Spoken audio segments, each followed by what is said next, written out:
What's going on, guys? Welcome back to another Game Time Discussions. I'm Emery Cuzzy. I'm sitting here with Dustin Zimmerman. We're going to be going over the semifinal games from the college football playoff, reviewing those, talking about, just how the games went, what these teams look like. Because truly, if you asked me that these games would go this way and the scores would end up the way they did, I would have been really surprised. I wouldn't. I called the margins on both games. Not the margins, Yeah. how the games went. Oh, Because truly, and we'll get into how it. the games went. Yeah, I agree. Very different than, of course, the margins came out kind of exactly how you expected. And me, I exaggerated the Texas game a little bit, but at the same time, I thought the Buckeyes were going to look better. So we'll talk about that. But I definitely got lucky on that. Yeah. Oh yeah. Oh yeah. And then in the other game, I thought Penn State was better. So we'll talk about all this here in a second. But I actually agree. yeah, I'm telling you. So, but James Franklin, we'll get into all that because it's truly a big debate on. I'll pull the screen up now, but it's a really big debate on coaching and stuff like that. If you look at this game, we made our short. Everybody exploded on it. It was really cool to see everybody's comments and how they were trashing us for believing in Ryan Day and all this stuff, which is great. I love the conversation, and I love the back talk. It's great. But at the same time, we were right to not believe in Sark and not to believe in Quinn because at the end of the day, and I have a long list of things we're going to talk about for this game, but at the end of the day, it comes down to that last drive where not the interception. That wasn't necessarily the one I'm talking about. The one prior to that, because the interception. Everyone knows which one you're talking about. Yeah, the interception is just we need to do something. Exactly. 4 downs at the 1 yard line. First one gets stuffed. The player that was in the game was not a starter. It was the third string running back, Gibson.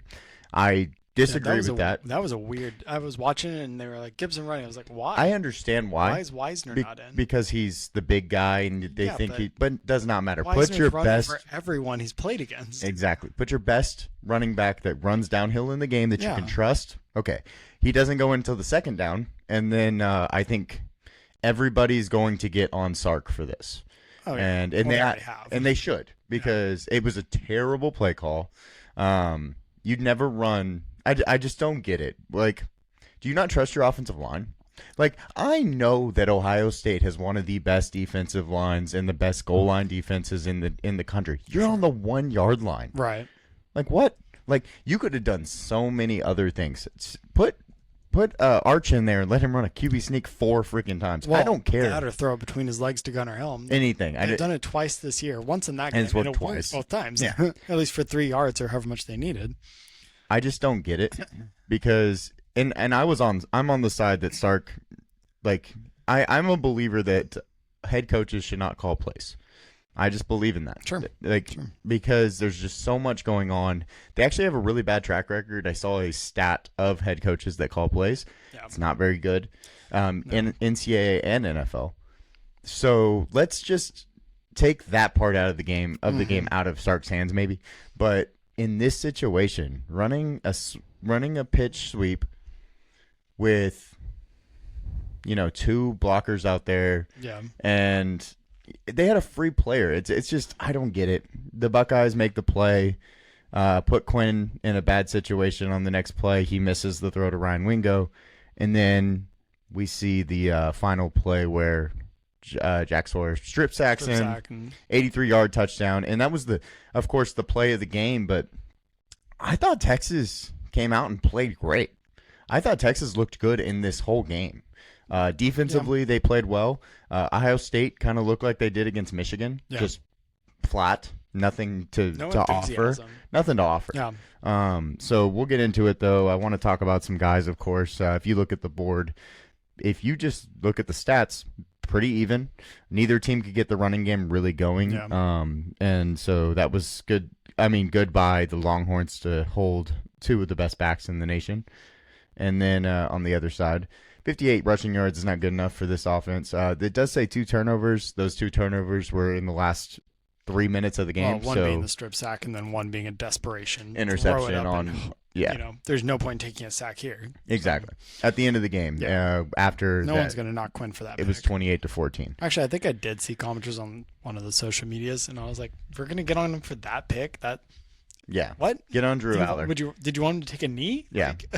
And then you can look at the third down efficiencies. Both teams were, 33%. So nothing special there. But just talking about some of the guys, I had to put Travion Henderson as the player of the game. He had 7 total touches in the whole game. He did have the 75-yard reception to go for a touchdown at the end of the half, which was huge. Momentum for this game. It was so dumb. And we'll talk about that in a second, too. And then the other guys, Jack Sawyer, strip sack, runs it all the way back. He deserved it. Yeah. So Cody Simon had a hell of a game, too, though. Yeah, I have everybody's stats here. But the one guy that actually really stood out to me was Sonny Styles.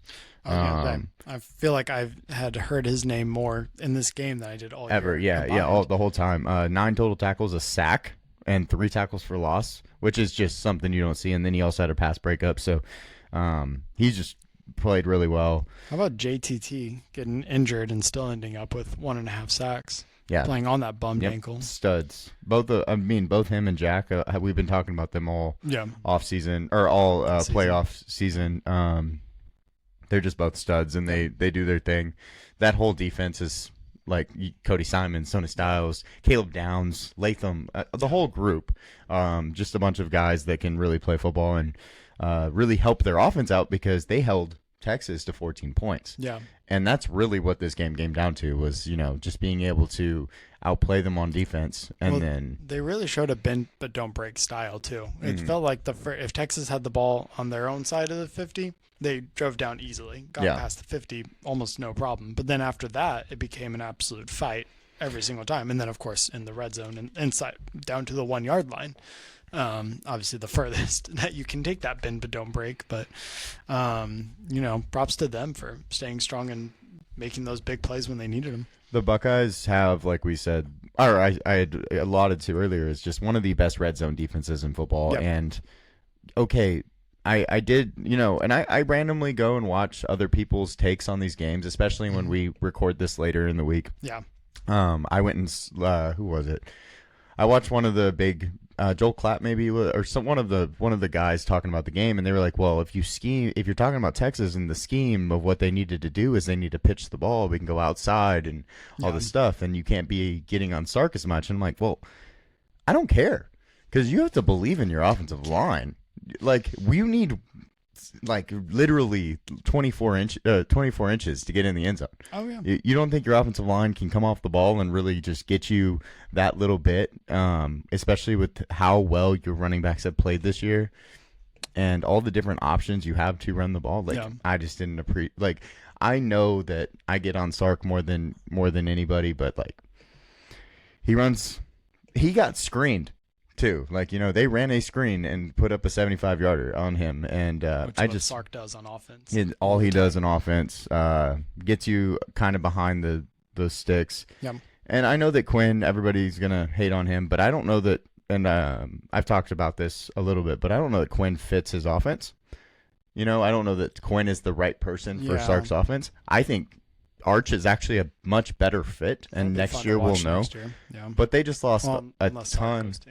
Well, right, exactly. They also just lost a ton of players to the NFL draft. Yeah. They do a great job of reloading. Sark's a great recruiter. They had the number one. That's his biggest thing is recruiting. Yeah, they had the number one recruiting class the last 2 years, I believe. I know they had it this year. So that they're just going to reload just like they always do. Ryan Wingo's going to get some chances, things like that. But they did have a lot of players that are going to be leaving, including mostly their whole defensive backfield. Yeah. So that'll be interesting to see. But as you can tell, I don't have much to say about this. I do want to run through the game script of this game. One thing before you do, you brought up Ohio State's red zone defense, and they actually have the number one opponent red zone scoring percentage. So combined touchdowns and field goals, they gave up points 61.11% of the time. Second was Army, and third was Texas. No, there you go. Yeah, they are quite literally the best defense in the red zone. I knew they were good. I didn't know how good. I knew they were top, 5%. But yeah, that makes a lot of sense. They do very good. They are the best. So how this game started, it looked like Ohio State had in the last 2 games where they come out and they just, score immediately. Yep. They go down and they score on the first drive of the game, or the second drive of the game, I believe. Then I was expecting more of that, the 21 point. They went up 34-0 on Oregon and 21 points quick on Tennessee. That did not happen. There were 8 straight punts after that moment. Sicko. Yeah, it became a sicko game all of a sudden. It really did. It was not fun to watch for a while. Yeah. But then Texas decided they were going to have a really good drive. They went 7 plays, 59 yards. And at that point, that only took them a minute 23 because it was at the end of the second quarter. Yep. They need that little, uptick. Yep. And then the next drive, they forget to play defense. Call right. it that if you want. It was one play. One play, 75-yard touchdown by Travion Henderson on the screen. They ran a corner blitz, and I just don't understand why, truly. When you think about it, you can just sit back and make sure that they don't get to field goal range and make sure if they get 10 just yards, 15 yards. I mean, at the time of that touchdown, when they got the ball, there was 29 seconds left on the clock. Just drop 8. They're not going to do anything if you have 8 guys back. Sure. And if they can't get to field goal range, they needed, 50 yards to get to field goal range. So it wasn't like you're uncomfortable if they catch a 15-yarder. Yeah, that's what I'm saying. Yeah, you're fine. Make sure they don't break it. But instead, they blitz, and then the offensive linemen don't hit their first block for 20 yards because nobody's there. Everybody followed the receivers. Literally, you remember the old school Engage 8 where it was like cover 3 and then Engage 8? That's what I felt like. I was like, everybody was as deep as it could get, and then it was like there was a big hole between 1 yard and 20 yards. Yeah. I mean, it felt was gross. like a video game where there's a busted play on a video game of why is my defense not back? Where'd they go? Out of bounds. They just ran out of bounds. So that's kind of, sparked of course, touchdown and then the spark. But then they come out in the second half, they throw an interception. Will Howard throws his interception. Will Howard has his one bad drive. Yeah. For whatever reason, every game, Will Howard plays well. And then, he had a 90 QBR. And for whatever reason, he will have one play where he just forgets to play football. And a lot of that had to do with that Travion catch and run, of course. But Texas doesn't do anything with it. 4 and out. Yeah. And then punt, back, and Texas gets the ball. They have a great drive. 12 plays, 67-yard drive that really took some time off. Really, I thought was such a big momentum push at that point in the game, tied it up. And then Ohio State comes out and they punt. Yep. So I'm like, okay, this is where Texas has their opportunity. Yep. 3 and out. And I'm like, what the heck are we, how does that happen? Where is the momentum? That, 3 plays for 5 yards. I mean, I don't get it. There was just, you have to take some of that momentum and run with it, right? Sooner or later, it didn't happen. Yep. Ohio State gets the ball. They score a touchdown. Yep. 21-14. This is where everything goes crazy. That was a 13-play, 88-yard drive for 7 minutes and 45 seconds. Beautiful. Absolutely beautiful football. Yeah. And then Texas opportunity to tie. They have 7 minutes. Lots of time. Yeah. All the time in the world. Get to the goal line. We told y'all, yes, 1 yard, 1 yard from the end zone. Get stopped on first down. Second down, they pitch it, -7 yards, I believe, and then 80, and then a incomplete pass to Ryan Wingo, 83-yard strip sack, return for a touchdown by Jack Sawyer. I mean, that's the game. The other thing with that is, don't forget they were inside the 10 right before all that happened. Oh, yeah. Got to third down, and then there was a pass interference. Mm-hmm. And it was a blatant one. It wasn't. I'm not bringing that up to say it was a bad call and they got an extra, set of downs or anything. It was the right call, but they essentially had 7 plays inside the 10 or inside the 12. I think they're at the 11. Yeah, they're at the 13. At the 13-yard line. So they had 10 plays from inside the 13-yard line, and they end up with somehow -7 points by the end of all that. I mean, like we said, we called this game wrong in the aspect of how it looked. Yeah. Called it right on what our score thoughts. I called the 2 touchdowns. Yeah. Is that Ohio State? I sent it in my work chat too, and they were like, "No way, you're crazy." And then it worked out night, perfectly. Like, huh? You called it. I was like, "Yeah, I definitely expected that to be how it went." Right, exactly. Because that is. I thought Texas looked great. Like I said, I mean, up till they looked better than losing by 14. Yeah. Oh yeah. That game was a 3-point game, and it could have gone either way. The thing. My thought at that point was if Texas doesn't score a touchdown, they kick the field goal and they're down by, what was that, 21-17 then. Yeah. And Ohio State runs out the ball and the game ends in a 4-point game is what I expected to happen before they did the pitch. That's another reason why I think running the ball there makes a lot of sense, because either you're going to get in or Ohio State's going to get the ball at the half-yard line. Right. You don't give them the ball at the 8-yard line if if it's an incomplete pass on that last down. Well, who was that? Arizona State did that, where they didn't get it, but they were down at the half-yard line, and then they got a safety. They got the safety. Mm-hmm. I mean, obviously you can't bank on that happening. But anything but what happened. Don't do that. True. I mean, but just giving yourself an opportunity to win a game. Yeah. I know that everybody's going to get on Quinn, but it really comes down to that, in my opinion, that second down play. I really didn't mind Quinn though. No, and I mean, I am vocal when I think Quinn plays poorly or makes a bad decision. Right. I thought this game actually was one of his lesser of bad decisions. I didn't really see any big what are you doing, Quinn? A couple missed throws for sure, but not so much why would you throw it into that coverage right situation. For sure. No, it was one of those games where I was expecting somebody to finally go ahead. Yeah. Because I was okay, well, I think Ohio State's better, but they're playing poorly, so Texas has an opportunity, but Ohio State is better, so maybe they're going to turn it on. It just never happened. Jack Sawyer, of course, this play will be remembered forever. Yep. It'll be something that we won't forget. And also, if they win the Natty, this play will be the one that people really talk about. Yep. 100%. We don't know what's going to happen in the national championship yet, but there probably will not be a bigger play than the one that we saw. Sure. So I mean, my thinking is I agree. Well, if we see something crazier than that's very cool, but fumbling out the one. Exactly. I just don't expect it, I guess. But let's talk about that other game before we get on to the final game of the college football season. This game right here. Penn State was the better team. Penn State should not have lost this game. I agree. So we're just going to go back to let's blame some coaches, because it's easy to do. It is, because they continuously do this to themselves. Big game James, right? That's what we called him all year. Big game James. Couldn't do it. Sarcastically. No, to be clear. Not sarcastically. Apparently. Mine was sarcastically. But it happened. It happened right here. I picked Penn State to win because I thought that they were more talented. Guess what? I was absolutely right. And I told you I'm picking Notre Dame because James Franklin is coaching Penn State. And it was, you're both, funny enough, we were both right and wrong.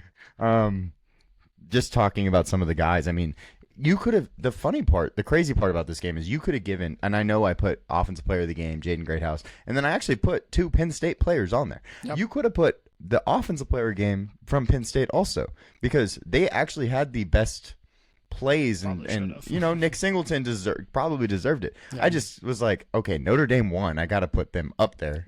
You got to be somewhere in there. Yeah, Jaden Greathouse had a great game. He had 7 for 105 and a touchdown. Hadn't done much at all this year, and all of a sudden just went off, which is good to see. He is a Westlake grad, so we right down the street from us. But so it was cool to see. But I mean, all the talent was on the Penn State side. Yep. They couldn't stop Abdul Carter. They couldn't stop Danny Dennis Sutton, who was the guy that actually had the interception from his defensive end spot, got up and dropped into coverage, had an interception. Zakee Wheatley was just a freaking stud in this game. 16 tackles, a sack, a tackle for loss, and an interception. They had all the talent on their side. Yeah.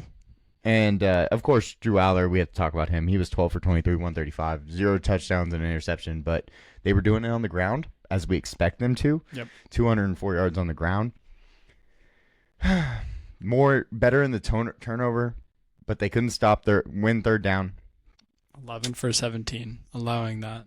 It's pretty tough. But really bad.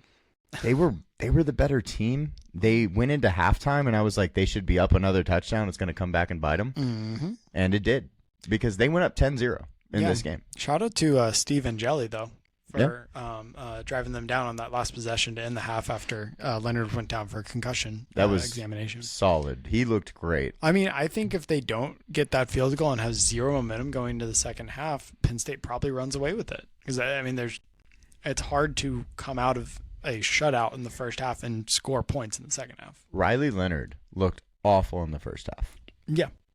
I don't know what Angeli did to get him going. I mean, it was probably more of the hit to the head he took. No, okay, maybe you're right. Maybe whatever. I normally played better when I had a good hit. The switch turned on. Oh, it's back on. The wire's reconnected. Kind of like the remote. It's not working. You got to hit the remote on your. Oh, there we go. Yeah. That's what they did to Riley Leonard, but in a much more gruesome way. Riley Leonard is a gamer, and you've been talking about that all year. Absolute gamer. And that's somebody that I like betting on. Yep. I also love Marcus Freeman.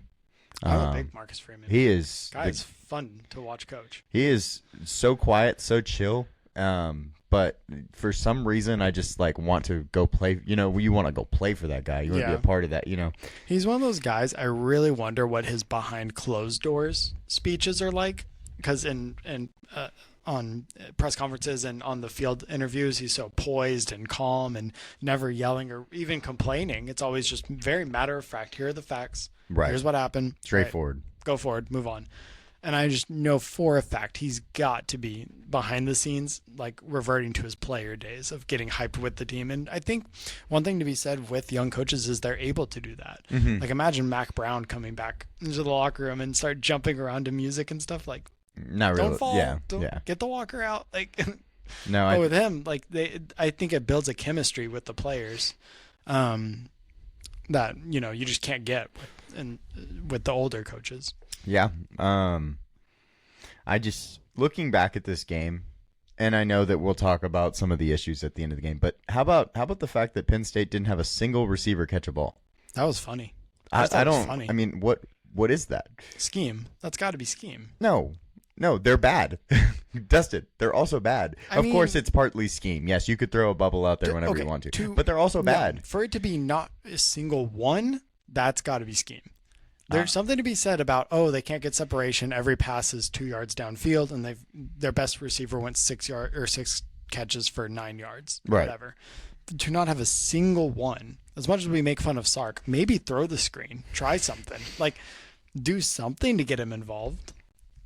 Your guys your running backs and Tyler Warren can't take 15 hits a game. Yeah. Which is why Warren was slow to get up for the entire fourth quarter, because every hit he took, you could tell he was feeling every hit he had taken. Well, yeah, I mean, they ran the ball, I don't even know. Singleton and Allen combined for 34. Tyler Warren had 2 runs and 6 catches, and he's a tight end. Yep. This is not your number one receiver, Silas Bolden doing this. Well, I will say, and we'll get to talking about it actually real quick. I mean, we'll talk about the game script, but as we talked about in the first half, Riley Leonard comes out, throws an interception late in the first. Nothing really had happened up until that point. That vaults Penn State to turning it into a field goal, a 14-play, 55-yard drive. Had some momentum after that. Then they go down and score, and that drive was the drive. I was like, okay, Penn State is going to win this game and this drive really made me feel good about that. It was a 15-play, 90-yard drive, 7 minutes, 17 seconds. Nick Singleton scored the touchdown. He's actually the only person for Penn State that scored the touchdowns. He had 3 of them on this game. That's why we said he could have been the offensive player of the game. Yeah, felt really bad for him actually after the game. Yeah, and he went back. So Texas, everybody left. Penn State, everybody came back. Everybody that could come back came back. I was about to say, yeah, Singleton and Allen are both returning. Drew Aller. Well, not Tyler Warren. He's going to the draft. He's a senior though. I think it said he opted for the draft. Did he? Yeah. Okay. I think he had an extra year. And then I don't know who still has COVID years and whatnot. Abdul Carter's leaving, of course. Danny Sutton is going to be leaving. But Penn State's going to be scary next year with the running backs coming back, and I mean their receivers have to develop. And their O-line looked good. They just need to get transfers. It is what it is. I mean that's what A&M is doing. We've got Julian Fleming transfers. Julian Fleming was a 5-star when he came out. Yeah, and he hasn't done anything, so that's always fun. But yeah, they scored. It was 10-0 at that point. Yep. Notre Dame then goes down. Backup quarterback does his thing. Absolutely just dicing up. Jelly. Man, he was dicing up that Penn State defense. Goes down. The Alex Moran dream. Yeah. Scores the field goal. Penn State just looked good in the first half. Yep. But the last drive before the half, which was the field goal, and the first drive in the second half was a touchdown by Notre Dame right after that, which was a Riley Leonard run. Yes, that was the best 2 drives of the game. Eight plays, 75 yards, 4 minutes and 14 seconds. Best 2 drives of the game that really put them in to this game. And then they scored again. Yep. On possibly one of the hardest runs I've seen in a long time. Jeremiah Love just putting everything he could into it with his injury and everything. Say before the game, saying, "I will not hurdle anyone." Gets down Jumps to the 2, over. F it. Yeah, does not. One guy, shrugs off of Bill Carter coming over the top. Shrugs off the guy holding goes under a guy and just slides into the end zone. Man, that was an awesome run to see. Hurdled someone else later in the game too, in the back. Yep. But, yeah, I think the adrenaline took over. I get it.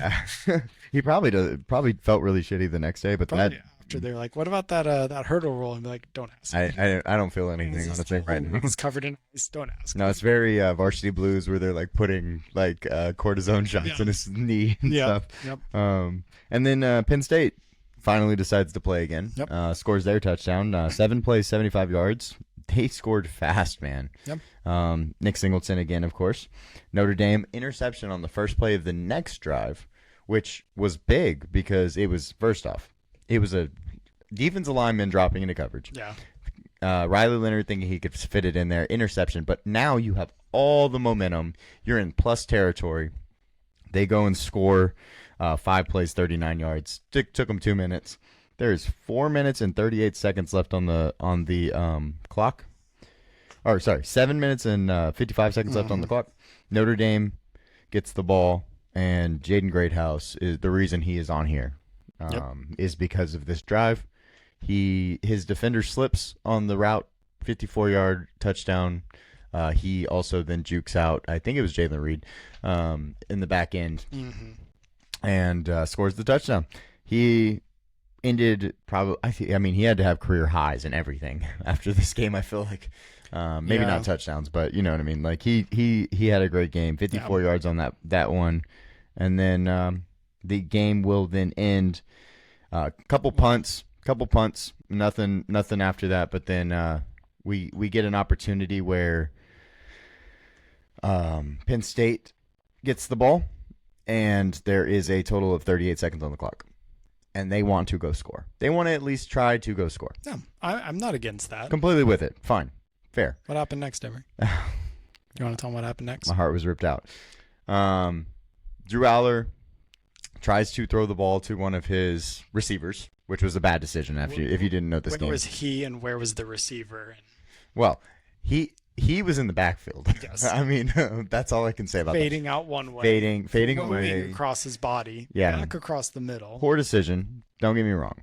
I did feel very bad for him. And I've said this with March Madness too, is stop putting the cameras on these guys' faces after they either lose a big game. They're 20. Yeah. 19, 20, I don't know, 21, whatever. Either way, I don't need to see this 19-year-old cry after a loss or a really bad play. Yeah, for sure. I will say, though, on that play, you're just thinking about it. Like, that's a terrible decision by far. Also, though, when I was watching, I was like, really? Terrible decision. Huh. But the route by that receiver was awful. And I don't know if you actually saw that. I went back and watched a little bit. I watched the film on it and stuff just to get an idea. That route was terrible. Yeah. So, yes. He didn't do him any favors. No, none of the receivers did the whole game, as you can tell, with no catches. receptions. Yeah. Maybe it wasn't all James Franklin's fault. I don't know. But yeah, it's his fault. It's still his fault, but a little bit less after that. They haven't had good receivers in a long time. Yeah. So as soon as they just... because their running backs are so good.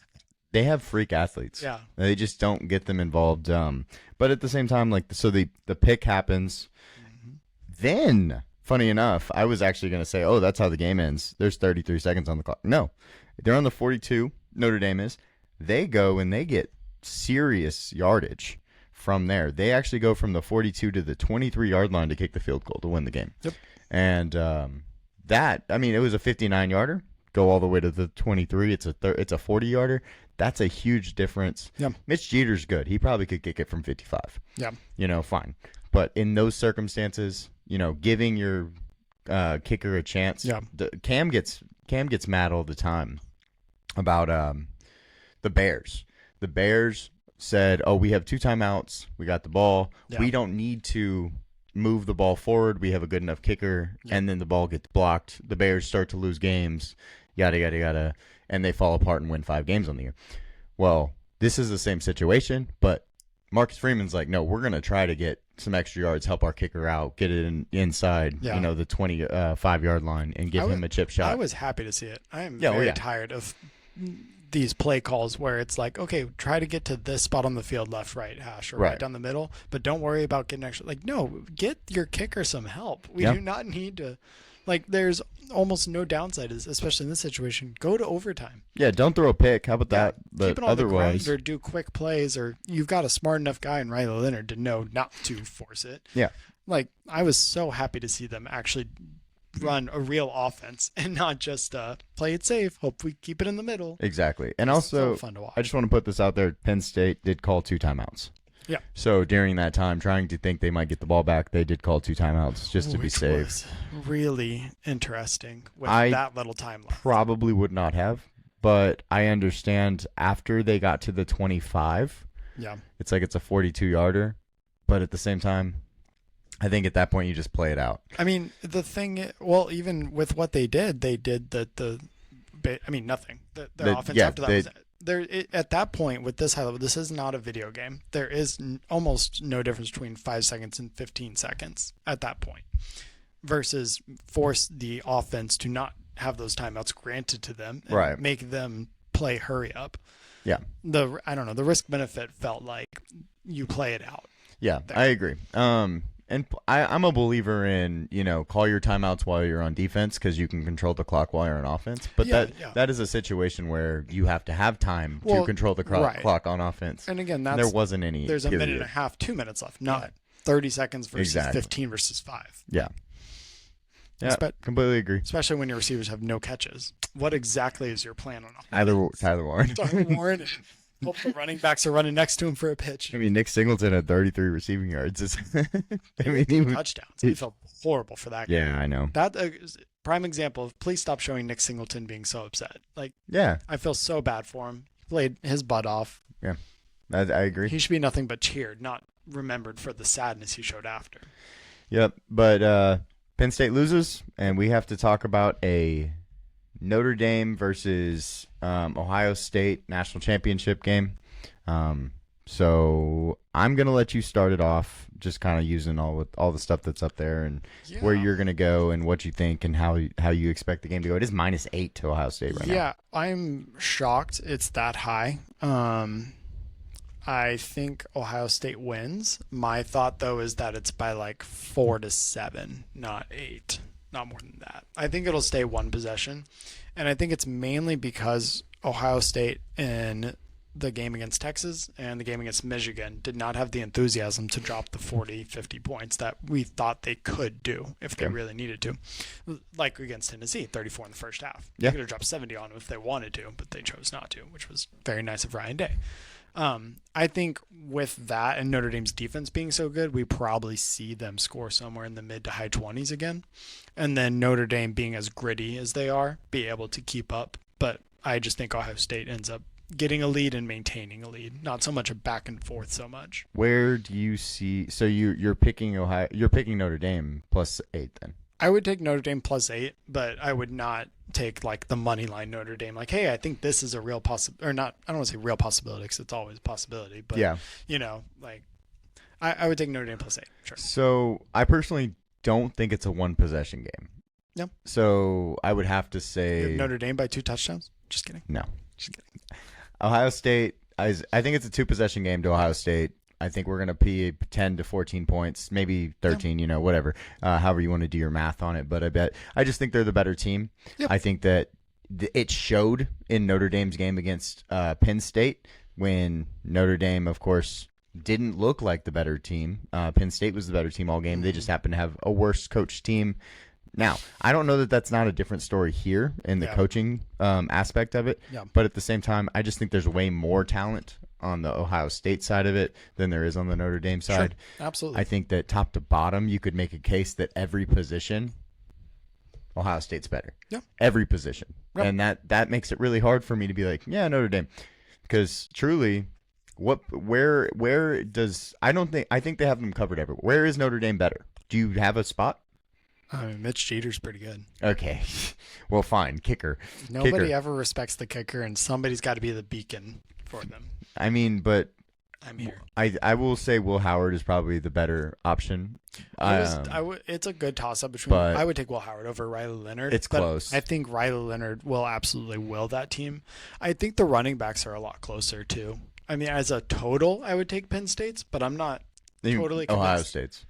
Or sorry, yes, Ohio State's. But I'm not totally convinced that like Jeremiah Love versus Travion Henderson is that big of a gap. I just think the 1-2 punch ability, because I think there's a big drop off between Price and obviously Quinshon Judkins. That's what I'm saying. As a room, Ohio State wins easily, but as the RB1 versus RB1, then I think that'll be close. And I just wonder, it also depends how healthy Love is. Yeah. If he's not that healthy and he takes one bad hit and Price is in, then yeah, this isn't going to be a one possession game. I also think, wide receiver wise, I'm taking Ohio State all day long. There's nowhere But I would close. take them over literally every wide receiver room in the country. Every wide receiver room. Okay, I'd have to think about that, but it's definitely a conversation. Just because of Ibuka.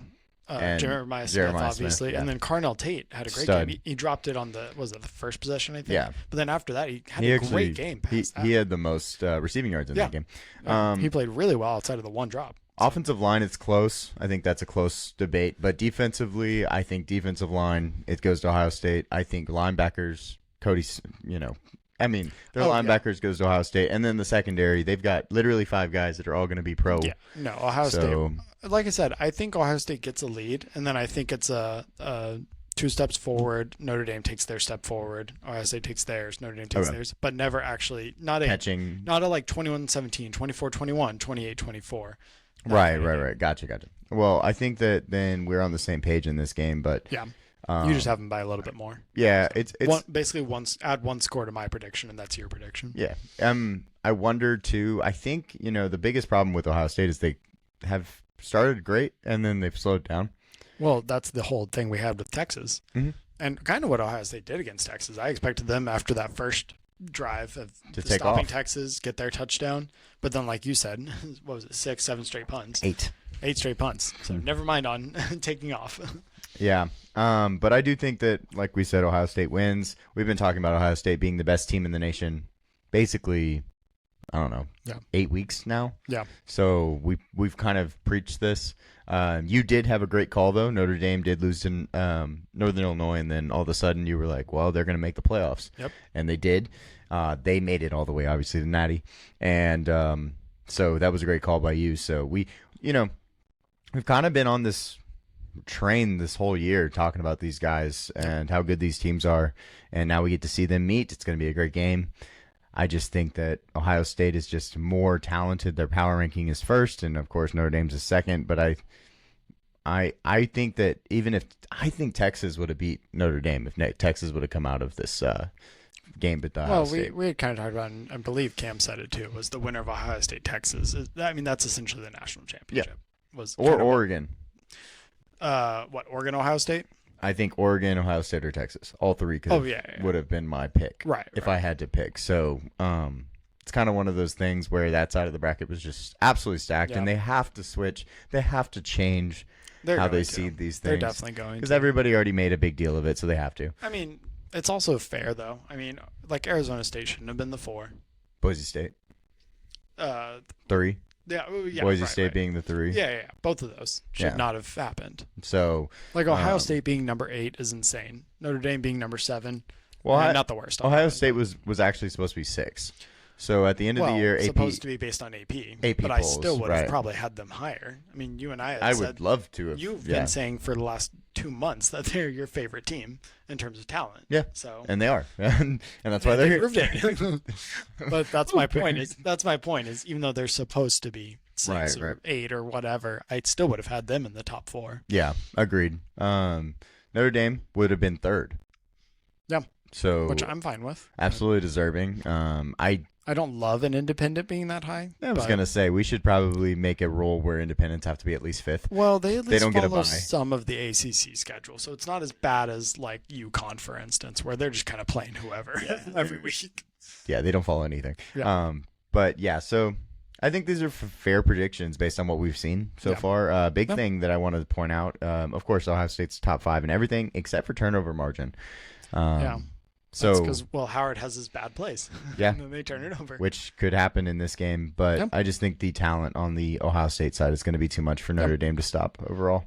I think one thing that'll happen here is this is going to be that game where a bunch of people who don't already know are going to go, "Wow, Riley Leonard is so tough." He's going to have one of those moments. He jumps over somebody and rolls and gets smacked, gets up, and then just runs off like nothing happened. You're going to get that all over SportsCenter. He's just a competitor. Yeah. I love competitors. Absolute gamer. Man. I love competitors. Grit and grind. It's unfortunate that he's about to play somebody that's just bigger, better, and faster. Yeah, he doesn't have a chance. But unfortunate for him, but still. I think, like I said, he's going to, like, that meme from South Park, what is it, like, I ain't hear no bell or whatever it is, where he's all battered and bruised. And that's basically going to be Riley Leonard. Team's down by 10 or 14. He's going to, with 30 seconds left, just getting his head taken off, but still fighting. Going. Honestly. He's such a gamer. I guess my biggest take on this game is I want Notre Dame to win, but I expect. Just for fun? Like, it'd be cool. You like that, or? Well, I think on the take part is like I want Notre Dame to win because I like Riley Leonard, I like Marcus Freeman, I like their, I like Xavier Watts, I like their style. Personal likability. Like this would just be cool because that's how I am. I want Notre Dame to win. And I don't like Ryan Day, and I don't like the Ohio State style, but they're gonna win by two possessions in my personal opinion, and they're just the better team. It is what it is. That's why they're -8. Right. But I'd love it if Notre Dame won. I would be very ecstatic if Notre Dame could figure a way to get out. To be wrong on my prediction. Notre Dame win. Exactly. So let me pull this off the screen. There we go. We appreciate y'all hanging out with us. That will be, I guess we'll do one more for the national championship recap. We'll also be starting, Dustin will be looking into setting up some stuff for the transfer portal because we have a lot of transfers, obviously, with the new rules and stuff. Yeah, and the first window will be closing here soon. We have to wait because Ohio State and Notre Dame have to have their windows now because those get pushed back if you're still playing. Yeah, I think they get till the 24th or something. Yeah, and then there's the second window in the spring. So we'll kind of probably do some middle of that once the first one's completely done. Talk about it and then review, the big names, the big teams, stuff like that. Florida State's done pretty well. Yeah, thank God. They always we just have terrible coaching, so it doesn't matter. But your recruiting tree on college football is completely maxed out. Unfortunately, your everything else is D's. It's terrible. And I actually started breaking down the NFL draft prospects. We just started doing that. I guess last week. So we'll have those rankings out as soon as we get them done, talking about different things, looking at who's going to the Senior Bowl and things like that, because, of course, that's my favorite time of the year. I know that Cam's favorite time is actual NFL season where we get to talk about DraftKings and things like that. Dustin probably enjoys anything. I like it. I guess you probably enjoy all of it, huh? Yeah, you're probably all over the place now that I think about it. My teams have more success in the off season than the actual season usually. That's fair. I love my off season heroes. Yeah, absolutely. So we'll be talking about everything that is to come. The NFL draft will be in April, but we have a lot to talk about before that. February is a really big month for the NFL draft, so we'll get into it. And we'll get going, but we appreciate y'all hanging out with us and keep watching our videos, keep growing this community, and we'll see y'all next time. Thank you all very much for joining us.